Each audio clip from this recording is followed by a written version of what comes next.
Blood on the streets of today. The streets of Israel still echo with sirens, and the night sky burns with fire as enemies rise against this land once more. Families run for shelter, and the ground is stained with blood. The world sees politics, but Scripture reveals prophecy.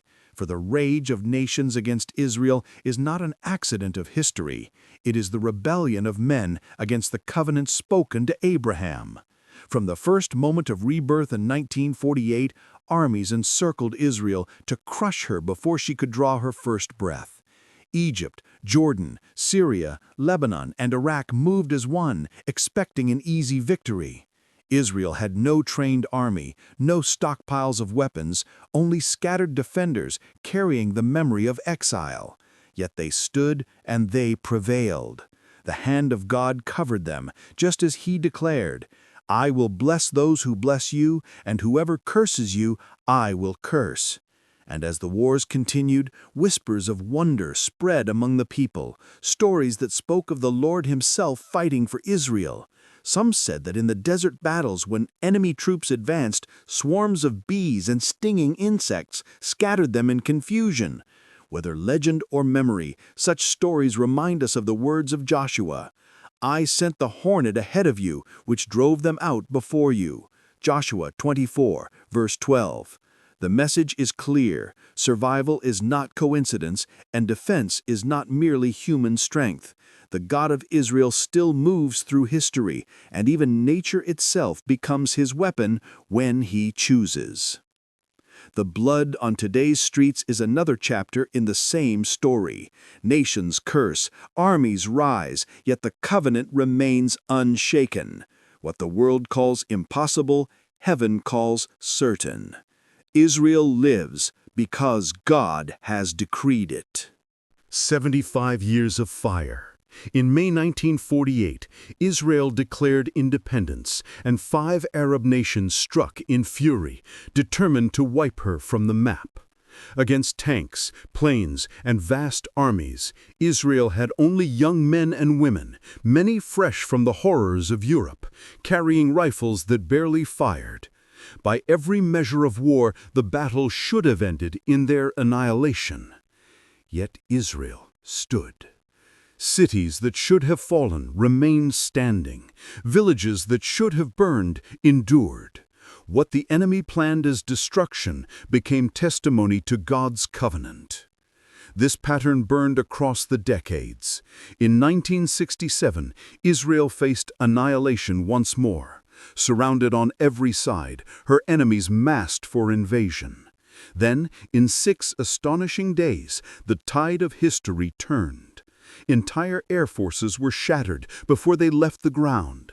Jerusalem returned to her people, and soldiers pressed their hands to the stones of the Western Wall with tears streaming down their faces.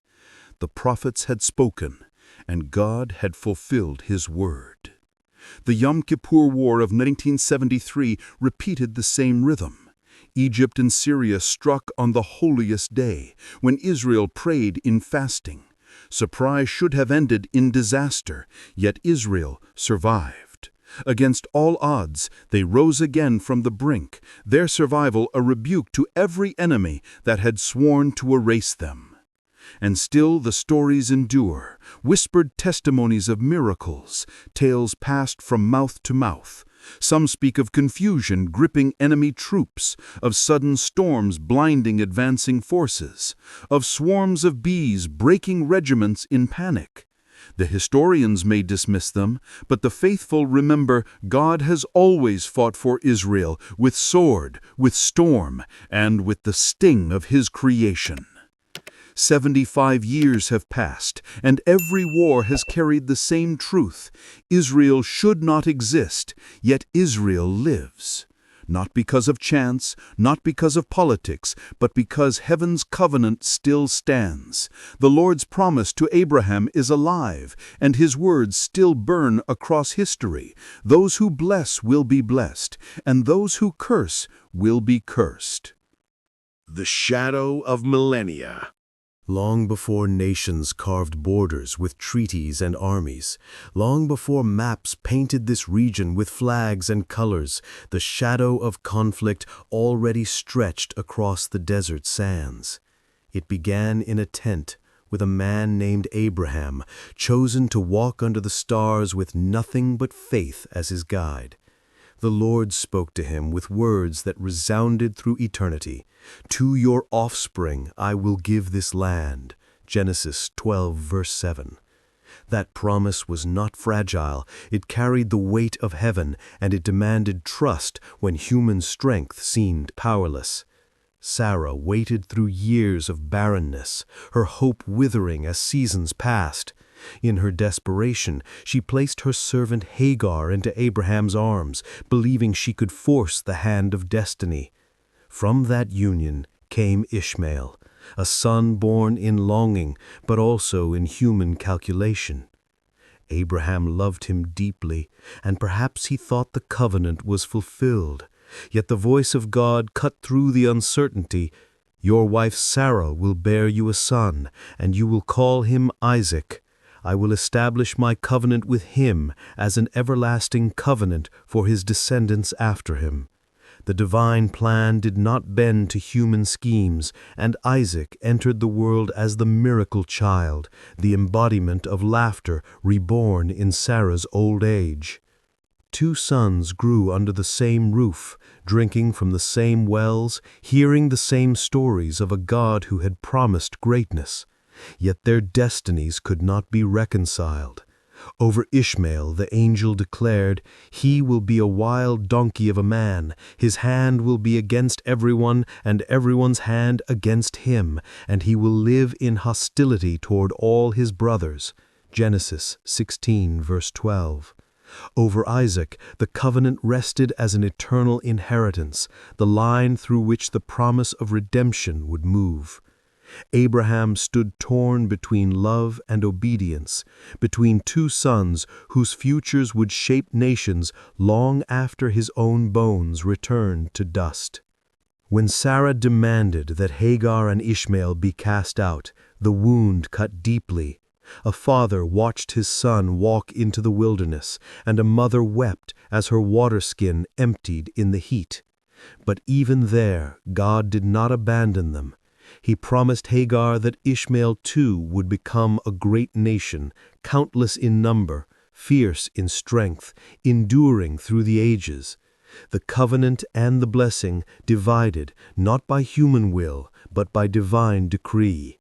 This is the moment when the seed of millennia was sown.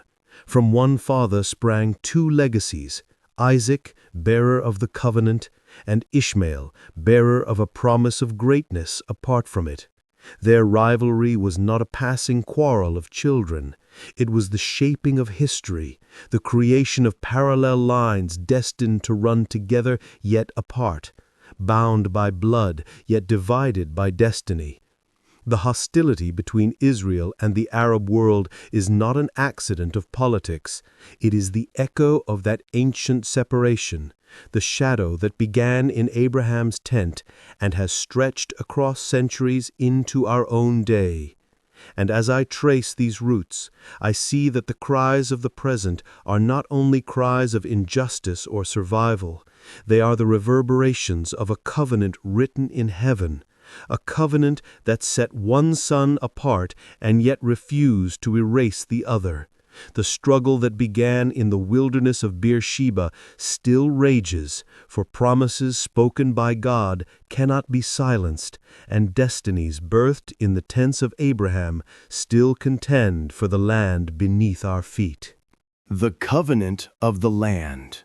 When the Lord spoke to Abraham, the promise was not abstract. It was tied to soil, to rivers, to the very geography of a chosen inheritance. In Genesis chapter 15, the covenant was sealed with sacrifice and fire, and God declared, "To your descendants I give this land, from the river of Egypt to the great river, the Euphrates." Genesis chapter 15, verse 18. The covenant was not a fleeting vision. It was a boundary written by the hand of heaven itself. The land was not simply territory. It was the stage upon which God would unfold his redemptive plan for all nations. Again and again, the scriptures remind us that the land was part of Israel's identity, not as a privilege to boast in, but as a trust to steward. Psalm 135 proclaims, "He gave their land as an inheritance, an everlasting inheritance to his people Israel." Verses 12 through 13. The words everlasting inheritance carry a weight that human governments cannot erase, no matter how many wars are fought or how many treaties are signed. This land became a living seal of God's faithfulness, a visible reminder that his promises do not fade with time. For Moses and the people who wandered the desert, the land was the horizon of hope, the place where slavery would be exchanged for freedom and wandering for rest. For David and the kings who followed, the land was the throne room of divine authority, a place where justice and worship were meant to flow like rivers from Zion. For the prophets, the land was a canvas of both judgment and mercy. When the people strayed, it vomited them out. When they repented, it embraced them again. The land itself seemed to breathe in rhythm with the covenant, holding Israel close when they obeyed and casting them out when they turned to idols. This covenant was not a private arrangement hidden in ancient scrolls. It was the backbone of Israel's existence, the reason they could endure exile and yet never forget. Wherever they were scattered, from Babylon to Spain, from Poland to Yemen, the cry remained the same: next year in Jerusalem. The promise of land became the anchor of identity, the thread that tied a dispersed people to the soil their ancestors once walked. And yet, the very permanence of this covenant also planted the seeds of unending conflict. For if the land is everlasting inheritance, then every claim against it becomes a challenge to divine decree. The wars of our modern era echo this truth. What the world negotiates as political compromise, heaven still regards as covenant territory. That is why this conflict burns with such intensity. It is not only about rights and borders. It is about a vow God made under the stars, a vow sealed in blood and spoken through prophets. The covenant of the land is not a metaphor. It is the eternal stamp of God's promise, and until the world recognizes that this ground is more than soil, the struggle for it will continue to rage. The land itself cries out, reminding every generation that the word of the Lord endures forever and his covenant cannot be broken. Exile and Dry Bones. The covenant did not erase the possibility of judgment. Again and again the prophets warned Israel that if they turned from the Lord, the land itself would reject them. And so it happened. Armies came like storms, Babylon first and Rome later, scattering the people to every corner of the earth. The temple fell, the city burned, and the sons and daughters of Abraham walked into exile, with chains on their hands and tears on their faces. For centuries, they wandered among the nations, mocked, despised, surviving in ghettos and foreign streets, always repeating the same words at every Passover: next year in Jerusalem. Yet even in the darkest scattering, the voice of God spoke through his prophets. Ezekiel stood in a valley filled with bones, dry and lifeless, stripped of all hope. And the Spirit asked him, "Son of man, can these bones live?" Ezekiel 37, verse 3. In that vision, the bones began to rattle, sinews and flesh covered them, and breath entered them again. The Lord declared, "These bones are the whole house of Israel. They say, 'Our bones are dried up and our hope is gone, but I will put my Spirit in you and you will live. And I will settle you in your own land.'" Ezekiel 37, verses 11 through 14. The image is staggering. A nation buried in exile, reduced to memory and ashes, would one day rise again by the breath of God Himself. The return was not a human dream, it was a divine decree. The scattering was real, the centuries of suffering undeniable, yet the covenant still pulsed beneath the surface, waiting for its appointed time. History bears witness to this tension. From Spain to Poland, from Yemen to Russia, Israel endured pogroms, expulsions, and persecutions, yet always clung to the memory of Zion. The nations thought they could dissolve a people into the soil of foreign lands, but the promise would not allow it. Bones that looked dead still carried the spark of life. The Valley of Dry Bones is not just an ancient vision. It is the prophecy that explains why a nation without a homeland for nearly 2 millennia could still rise again. When the world declared Israel reborn in 1948, it was not only a political act. It was the rumbling of bones long silent, a testimony that God's promises outlast empires. Exile was judgment, but return is grace. And this grace stands as a warning to the nations that think they can erase what God has decreed. The bones live because the Spirit of the Lord has breathed again, and the land receives her people because the covenant still stands unbroken. A nation born in a day. The 20th century became the furnace of Israel's trial and the proving ground of God's promise. Out of the ashes of the Holocaust, when 6 million of Jacob's children perished, the prophet's words flared to life. Isaiah asked, "Can a country be born in a day, or a nation be brought forth in a moment?" Isaiah 66, verse 8.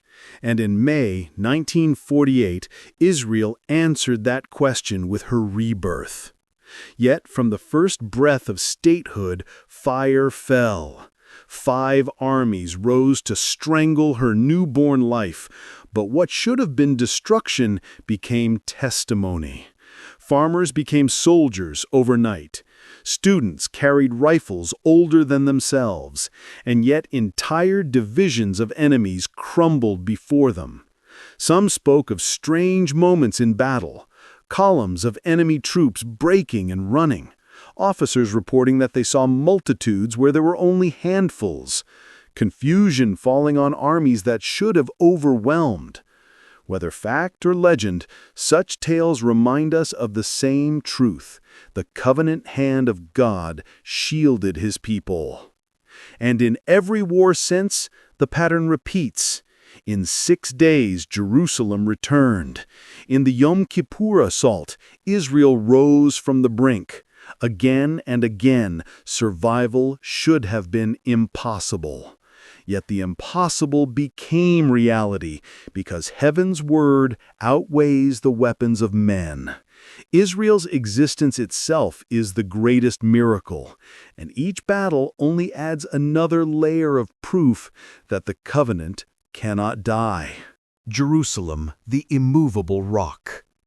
Jerusalem is not only a city of stone and dust, it is the dwelling of God's name, the throne of His covenant, the place where heaven chose to meet the earth. David sang of it, Solomon built upon it, and the prophets declared that nations would stumble over it as over an immovable rock. Zechariah's words still thunder across centuries. On that day, when all the nations of the earth are gathered against her, I will make Jerusalem an immovable rock for all the nations. All who try to move it will injure themselves. Zechariah 12, verse 3. History has proven those words again and again. Empires rose to claim Jerusalem: Babylon, Rome, the caliphs, the crusaders, and every one of them fell. They held the city for a time, but they could not hold the promise. For Jerusalem does not belong to the ambitions of men. It belongs to the covenant of God. In our own days, the pattern remains.